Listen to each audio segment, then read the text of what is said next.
그래서 보셨는지 궁금해서 물어보는 거예요. 흥행이 어느 정도인지. 근데 그전부터 막 말이 많았지. 양냄새가 나는데 자꾸 나와도 되느냐. 근데 어쩌겠어. 거기도 뭐 원래 양냄새가 많이 나는데 암피타민 냄새도 나고 대마초 냄새도 나고. 암피타민 냄새 나면은 요즘에 활동을 다시 하대. 얼굴은 뭐야 엉망이 됐더라. 손을 많이 대가지고. 그 뭐 대마 냄새 났던 애도 뭐 다시 나오는데 뭐 그지 뭐 거기 완전 묻혀버렸지. 응? 윤수야 그거 다 동갑 얘기들이라며. 문제가 많네. 네? 왜 그런 일이 벌어진 것 같아 동우야? 어떻게 생각해 이 사태의 심각성에 대해서? 내가 볼 땐 군대에서 안 맞아서 그런 게 아닐까. 군대에서 내 후임으로 들어왔었으면 걔들이 그런 사고를 안 쳤을 텐데. 나 봐봐 엄청 잘 가울궜을 것 같지 않아?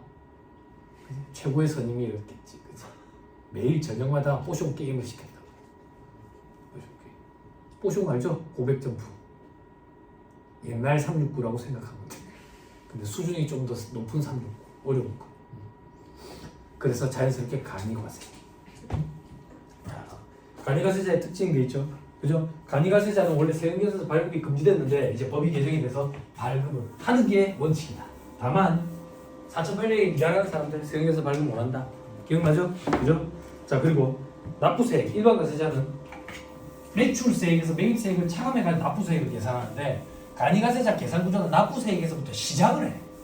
시작을. 그래서 공급 대가에 부가가치율이라는 거, 업종별 부가가치율이라는 걸 곱하고 10%를 곱한다고. 됐어요? 자, 그럼 요거를 이해를 조금만 도와드릴게요.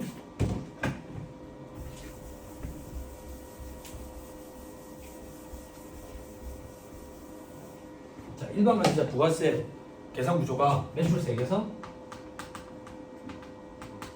매입세액을 차감해서 납부세액을 납부하지. 매출세액이 100원이라고 가져갈게. 그럼 이렇게 하자. 매출액이 1,000원이다. 과표가. 그거에 10%. 그래서 100원. 됐어요? 됐어요? 자, 매입세액은 그냥 뭐 80원 하자. 그래서 20원. 20원. 간이과세자 부가세 계산 구조는 납부세액에서 시작을 해. 납부세액에서 어떻게 시작하는데? 1,000원. 공과에 쓰지 마세요. 여기에 업종별 부가가치율이라는 걸 곱하고 10%를 곱해. 그때 업종별 부가가치율이 뭔데? 요번에 요거를 부가가치율이라고 그래. 20%. 그럼 20% 곱해봐. 그럼 얼마가 나와? 어? 20원. 똑같잖아. 결국 간이과세자는 매입세액이 얼마 있다라고 가정을 하고 부가가치율을 바로 곱해준다고. 됐어요? 됐나요? 그래서 계산구조 여기서부터 시작하는 게 간이과세자야. 됐어요? 그럼 차이점이 뭔데요? 차이점은 간이과세자는 공급 대가가 과표예요. 공급 대가가 과표이기 때문에 공급가액 1,000원이 아니라 1,100원이 과표가 돼. 그래서 숫자가 조금 다르지. 됐어요? 되나요? 공급가액이랑 똑같다라고 보고 하면은 이해가 되죠? 그죠? 그래서 이 단계를 그냥 한 큐에 건너뛰어 버리는 거예요. 그러니까 납세자가 신고할 때 편한 거죠. 됐나요? 요만큼이 있다고 보고 빼준 거랑 마찬가지니까. 안 그래요? 입증을 안 해도. 그죠? 오케이. 자, 그 밑에 영세율, 면세 규정 적용을 한다. 다만 영세율 적용 대상인 경우에도 환급은 안 된다지. 영세율이 최고 혜택이 환급인데 환급이 안 되면 뭐 한다고. 신고 절차 이것도 예정 고지하고 그리고 확정 신고를 해. 되나요? 됐어요? 자, 그 밑에 신고 납부 기한은 별표시 2번 다음 달 25일 확인했죠? 자, 그 밑에 과세기한 1월 1일부터 12월 31일까지 됐죠? 자, 간이과세자의 범위 직전 연도 공급대가 합계액이 8천만 원, 1억 400에 미달하는 개인사업자 됐죠? 자, 그 다음 그럼 뭐 꼭 이렇게 매출 규모가 작아야지만 간이과세자가 되는 거냐? 작으면 간이과세자가 되는 거냐? 아니. 매출 규모가 작더라도 이러한 업종을 영위하는 사람들은 간이과세자가 될 수 없어. 그게 간이과세 배제 업종이야. 그 간이과세 배제 업종. 괄호 1번. 가지가세가 적용이 안 되는 다른 사업장을 보유하고 있대. 즉 이 얘기야. 내가 사업장이 두 군데인데 한 군데는 일반 과세 적용되고 한 군데는 간이가세 이런 거 안 돼. 다 일반 과세야. 됐죠? 자, 그다음 바로 2번 동그라미 1번 광업, 제조업, 도매업 간이가세 적용 안 돼. 됐어요? 됐나요? 그래서 여러분들 그 저기 이 잘못된 건데 공방들 있지. 공방들은 제조업이거든. 제조업인데 제조업으로 사업자를 내면 간이가세를 적용을 못 받으니까 이 사람들이 소매업으로 자꾸 내. 그러면 자꾸 우기는 거지. 판매하니까 소매업 아니냐고. 제조야 공방은. 제조. 그럼 그 사람들이 그제서야 또 뭐라고 우기는지 알아? 그럼 뭐 소매인데 그래 제조라고 했다고 뭐 잘못된 게 있냐? 뭐 당장 세금적으로 큰일 나는 게 있냐? 당장 큰일 나는 건 없거든. 업종별 기준 경비용 이런 제도가 있는데 그런 것들이 좀 달라질 뿐이야. 그래서 당장 큰일 나는 게 없으니까 그렇게 눈 가리고 아웅하는 식으로 많이 사업자를 내. 근데 공방은 제조업이야. 제조업. 자, 그 밑에 상품 중개업, 부동산 매매업. 됐죠? 그리고 과세 유흥장소. 그 다음 법령으로 정한 부동산 임대업 그리고 사자들 돼 있죠. 이 사람들은 간이가세 적용 못 받아. 다시 부동산 매매업 확인해 보세요. 확인했죠? 부동산 임대업은 앞에 무슨 말이 붙었어요? 법령으로 정한. 즉 이 얘기예요. 부동산 매매업은 간이가세 될 수 없어요. 부동산 임대업은 간이가세 될 수 있을 수도 있고 안 될 수도 있어요. 여기까지는 하면 돼요. 우리 시험에 여기까지만 물어본다고. 그랬더니 수험생들이 의심을 하는 거예요. 지가 몰라서 그런 게 아니야. 지가 뭐야? 지가 부동산 임대업은 법에 정한 기준이 있어요. 간이가세 기준이. 그 기준이 구마다 달라요. 부산으로 따지면 동래구, 뭐 해운대구, 서울 사람들은 그거 재밌더라. 서울 사람들한테 어디 사세요? 물어보고요. 송파구요. 무슨 구요? 이렇게 얘기하대. 우리는 그래 얘기 안 하잖아. 어디 사세요? 그랬을 때 해운대구요, 동래구요 이래 안 하잖아. 나만 이상하냐? 서울에 처음에 직장생활하러 갔을 때 부산에 어디 사느냐고. 부산에 반송이라는 데 살았다고 그러니까 그게 어느 구에 있는 거야? 혹시 너무 바닷가 근처 이런 데야? 뭐 해운대구긴 한데 부자인 줄 알아. 해운대구로 근처에 바닷가가 있는 줄 알아. 바닷가. 서울 사람들 그런 사람들이 있어. 부산에서 왔다 그러면 집에 다 배가 있는 줄 알아. 그래서 서울 촌놈이라고 그러지. 그래 부산에 한 번씩 놀러 오면 광어 이런 거 잡아주고 이게 뭔데요? 이게 옥돔이다 하고 와 옥돔 너무 맛있다 이런 거지. 뭔지도 모르면서 먹는 거야. 그지? 무슨 맛을 먹는데 초장 맛을 먹는 거지. 먹을 줄 모르니까. 안 그래? 그럼 뭐한다 옥돔을 썰어줘. 어차피 초장 맛을 먹을 거 뭐. 우럭이나 좀 썰어주는 거지. 싸구려 우럭이나. 안 그래? 왜? 노하우잖아 그런 게. 노하우. 예, 그래요. 그래서 이게 구마다 달라요. 구마다 전용 면적이 몇 제곱미터냐 이렇게 기준이 다 다르다고. 그래서 그냥 법령으로 정한 이렇게 얘기하는 거고 우리 시험에서도 그냥 법으로 정한 이렇게 표현이 등장해요. 여러분들이 이렇게만 기억하면 돼요. 부동산 매매업은 무조건 간이가세 안 돼. 근데 부동산 임대업은 될 수도 있어. 이 정도만 기억하면 된다고. 됐죠? 또 그럼 이거 일반 과세자로부터 포괄적으로 양수한 사업. 자, 이 얘기라고. 내가 포괄 양수도로 이 업체를 잡아먹었어. 근데 이 업체가 원래 일반 과세였대. 그럼 나 관리과세 적용 못 받는 거지. 일반 과세 적용 받아야지. 근데 이런 일이 생기는 거야. 어떤 일? 이 업체가 일반 과세 장사가 잘 돼서 나는 장사가 안 돼. 이 업체가 왜 장사가 잘 됐는데? 사장이 이해 못 돼. 사장의 얼굴이 이렇게 바뀌니까 장사가 안 되는 거야. 애들이 도망가는 거지. 그래서 장사가 안 될 수도 있잖아. 그치? 근데 관리과세 적용 못 받으면 너무 불합리하잖아. 그래서 법이 조문을 추가해서 일반 과세자로부터 양수한 사업은 간이가세 적용을 못 받는데 일반 과세로 장사를 하다가 1억 4천이 안 되게 됐어. 그러면 그때 간이가세로 돌릴 수 있어. 그게 다음 문장이에요. 다른 간이가세 배제 사업자에 해당하지 않는 경우 없어 사업을 양수한 이후에 1억 400이 미달하게 되면 간이가세자가 될 수 있다고. 당연히 그래야 돼야 안 되겠어. 그래야 이제 사기를 오지게 당한 거지. 장사 잘 된 거 보고 인수해가지고. 안 그래? 아니요. 어떻게 해. 우리나라 외모지상주의자. 예전에 제 친구가 무슨 커피숍인가 장사하려고 처음에 준비하는데 그때 오픈할 때 주변에 아는 동생들이 있대요. 외모가 엄청 뛰어난. 그래서 미인대 뭐 준비를 하고 그 동생들한테 연락해가지고 한 며칠만 나와달라고 부탁을 하더라고. 걔들이 이제 나와주면 매상이 확 오르는 거야. 어떻게 외모지상주의 이 세상에. 내가 카운터에 앉아가지고 돈 받고 있으면 안 오는 거야 애들이. 왜 그렇게 웃어요? 맥도날드 알바 해봤어요? 못 해봤죠? 조선생님 맥도날드 알바 해봤어요? 못 해봤죠? 맥도날드 알바가 미의 기준 아니에요? 남상민이 몰라? 맥도날드 알바하다가 건대 앞에서 알바하다가 유명해졌잖아. 예전에는 외모로 뽑았잖아. 그래서 제가 대학 다닐 때는 그 동기들이 막 그런 걸로 자부심 가지고 그랬다고. 나 맥도날드 알바해 이렇게. 요즘엔 그런 거 없어요? 없는 걸로. 그 버거잉 있잖아. 버거잉. 버거킹 말고 버거잉 있잖아. 이제는 버거잉. 내가 알바가 필요 없겠더라. 자, 동그라미 3번 건너뛰고요. 동그라미 4번도 건너뛰고요. 동그라미 6번 건설업. 동그라미 7번 전문과학 기술 서비스. 여기에 사자들이 포함이 돼요. 세무사업, 법무사업 이런 식으로. 그렇죠? 자, 그리고 괄호 3번 부동산 임대업 또는 과세 유흥장소를 경영하는 사업자로서 해당 업종의 직전 연도 공급대가 합계액이 4,800 이상인 사업자. 자, 이건 뭔데?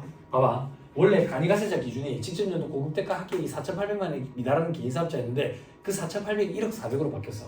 근데 과세 유흥장소 부동산 임대업은 계속 4,800에 있어. 안 바뀌고.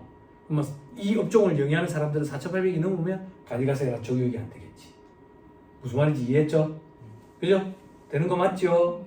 오케이. 그 다음 괄호 4번 둘 이상 사업장이 있대.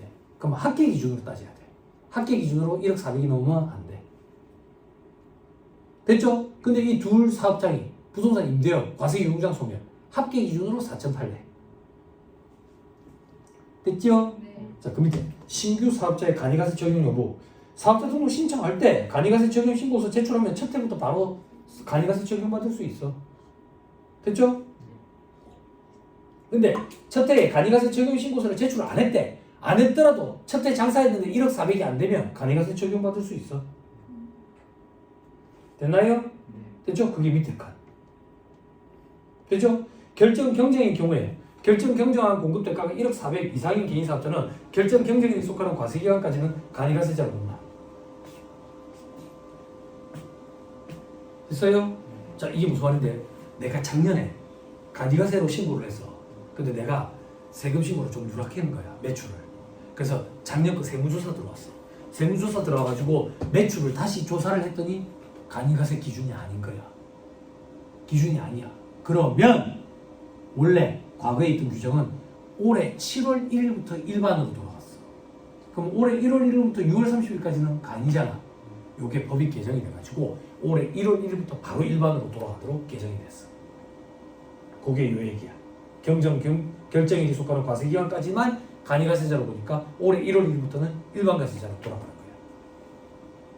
과거에는 6월 30일까지는 간이가세자로 봐줬다. 혜택을 폭넓게 적용을 해줬어. 무슨 말인지 이해됐죠? 이걸로 사고 터지는 경우들이 좀 있었어. 계정세법을 탑재 안 해가지고.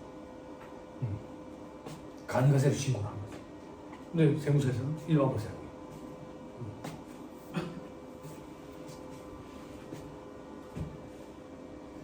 됐나요? 다음 페이지 세부사항에 별표시 있는 것만 보세요. 동그라미 1번. 직전에 1월 1일부터 12월 31일까지 기간 중 신규로 사업을 시작한 개인사업자의 경우에는 환산한 금액을 기준으로 한다. 당연하지. 1억 400이 미달해야 되는데 작년에 12월 1일에 개업을 했대. 한 달만 일을 했어. 1억 400? 그렇게 따지면 안 된다 그 얘기야. 한 달 거를 12개월로 환산해가지고. 맞아. 어떻게 환산하는데 12 곱하면 되겠죠. 됐죠? 아니 그래야 합리적이지. 안 그래? 한 달 장사해가지고 뭐 아까 얘가 그랬더라. 지구 오락실이 오지 않는 한 어떻게 1억 4백이 넘겠어. 안 넘지. 그래서 2천만 원을 벌었대. 1년으로 따지면 2억이 넘는 금액이잖아. 그럼 간이가세 적용 안 되는 거지. 당연히 그렇게 환산을 해야지. 됐죠?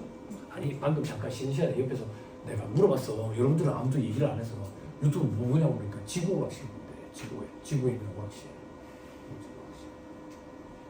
조 교수님 학교 앞에 좀 오락실이 있어요. 뿅뿅뿅 오락실, 뿅뿅뿅 오락실 없어요? 오락실이라고는 가봤어요?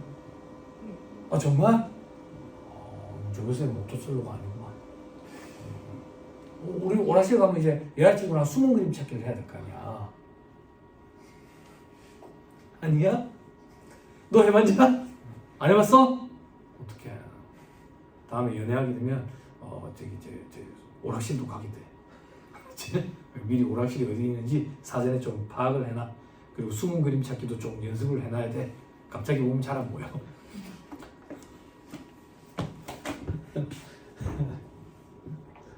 이 오락실이 통 안 보이대. 예전엔 제가 대학 다닐 때는 오락실에서 친구들 아침에 만나고 그랬는데 만나가지고 같이 학교에 가고 여자친구 있는 친구들은 그럼 학교 수업 안 가고 그냥 계속 숨은 그림 찾기 하고 있고 응? 펌프한다는 친구들은 그 앞에서 이제 춤을 추고 있는 거지. 그게 무슨 춤이야? 발을 디디고 있는데 지신밟기 하는 느낌이지. 아니 그렇지. 뭐 아무 잘하지. 그리고 뭐 철권의 고수 이런 애들이 또 한 명씩 나타나지. 그래 막 치고 먹고 싸우지. 응? 치고 먹고 싸우려고 저 자식 자꾸 잽시각을 쓰는 거야. 치고 먹고 싸우려고 니 같은 초등학생인 거지? 그 텔레비도 나오고 그러더만. 철권의 고수가 이제는 세상이 달라졌지. 자, 그 밑에 다음 페이지. 과세 유형이 변경돼 있죠. 그죠? 과세 유형의 변경이라는 얘기는 이거야. 간이에서 일반 혹은 일반에서 간이. 간이과세가 적용되거나 적용되지 아니하게 되는 기간은 해의 1월 1일부터 12월 31일까지의 공급 대가가 그러니까 1년치가 1억 400이 미달된대. 그러면 간이로 돌아가겠지. 이상이 된대. 그러면 일반으로 돌아가겠지. 다음 해 7월 1일부터. 됐어요? 됐나요? 자, 이 경우 과세기간 되지. 앞에서 공부했다고. 1-12페이지. 아, 공부 안 했다고. 조금 이따 보자. 밑에 신규 사업자. 간이과세가 적용되거나 적용되지 아니하게 되는 기간은 최초 사업 개시한 해의 다음에 7월 1일부터. 무조건 7월 1일부터 돌아간다고. 일반이든 간이로든. 됐나요? 됐어요? 자, 손가락 잠깐 벗기고 1-12페이지 가봅시다. 아, 다음 페이지 있습니다, 여러분. 다음 페이지 걸로 봅시다. 다음 페이지 보세요. 다음 페이지에 2025년에 일반이었대. 근데 1억 400이 미달하게 된 거야. 그럼 다음 연도 7월 1일부터 간이로 바뀌어. 그러면 1월 1일부터 6월 30일까지는 계속 일반인 거야. 다음에 7월 1일부터 다음 연도 6월 30일까지 간이야. 그리고 1월 1일부터 12월 31일까지 2026년을 다시 또 계산해봐. 그래서 1억 400이 넘게 됐네. 그럼 다음에 7월 1일부터 일반으로 돌아가. 그럼 6월 30일까지는 간이고. 됐어요? 됐나요? 자, 손가락 끼고 1-12페이지로 갑시다.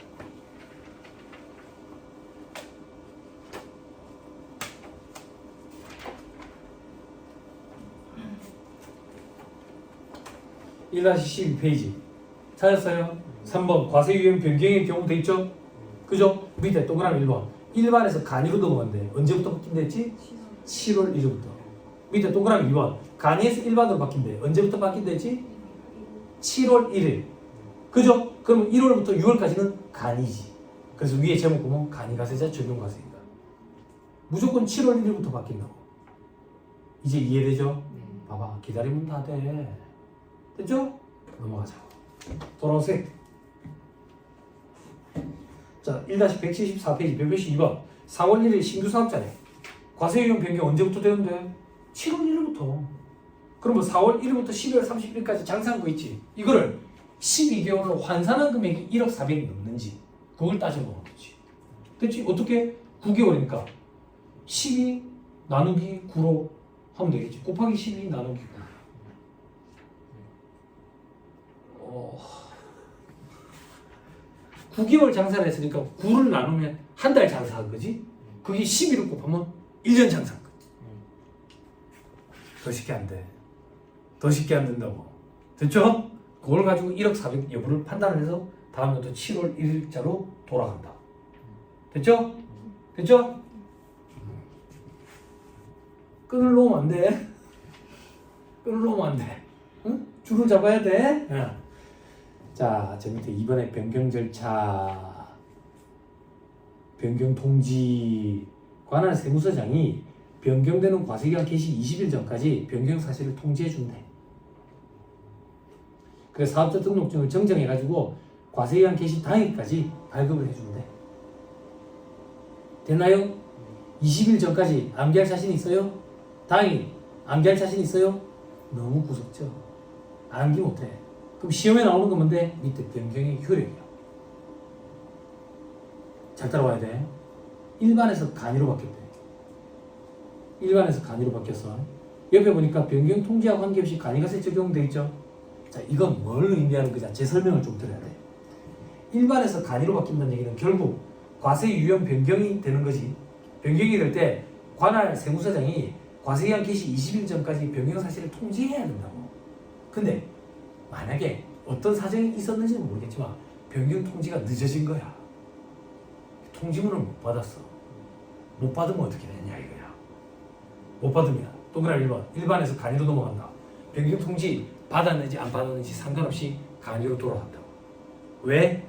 세법의 입장은 간이과세라는 규정이 납세자에게 유리한 규정이라는 방향으로 세팅이 되어 있다고. 그래서 변경 통지가 늦어지더라도 바로 간이과세를 적용해 주자 그 얘기야. 됐죠? 밑에 동그라미 2번에 간이에서 일반으로 넘어간대. 근데 변경 통지가 늦어졌대. 그러면 변경 통지를 받은 날에 속하는 과세기간까지는 간이를 적용해 주겠대. 왜? 그게 혜택이니까. 됐어요? 되지요? 자, 위로 올라간다. 다시. 자, 일반에서 간이로 넘어간다.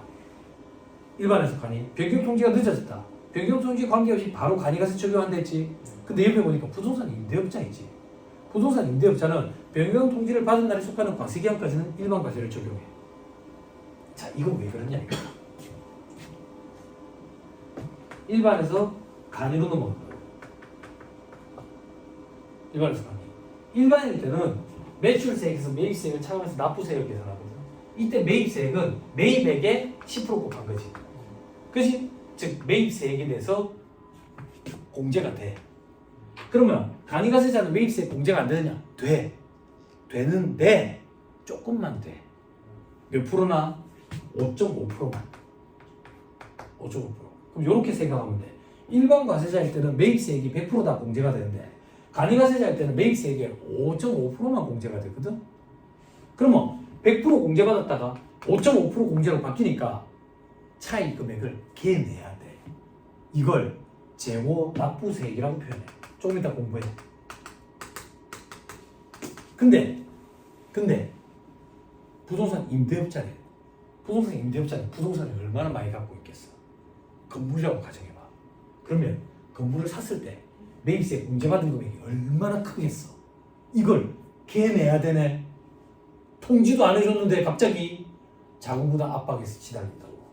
그래서 부동산 임대업자만 변경 통지가 만약에 늦어지면 그때까지는 계속 일반과세를 유지하는 걸로 봐주겠다는 얘기야.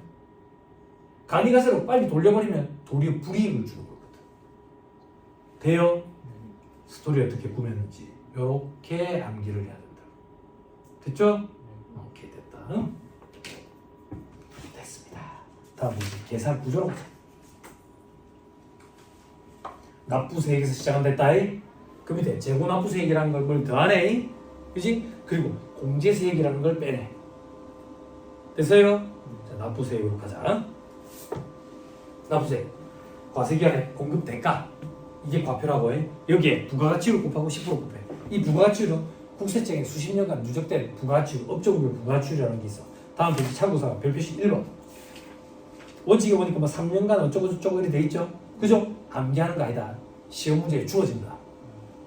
안 주어졌던 적 없다. 눈으로만 봅시다. 뭐 5%짜리가 있고, 15%짜리 있고, 20%짜리 있고, 25%짜리 있고, 뭐 이런 것들이 있네. 됐지요? 됐지요? 그런데 문제가 뭔데? 괄호 2번.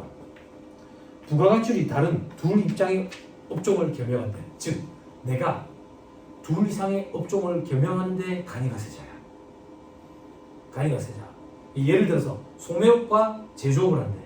소매업은 15%고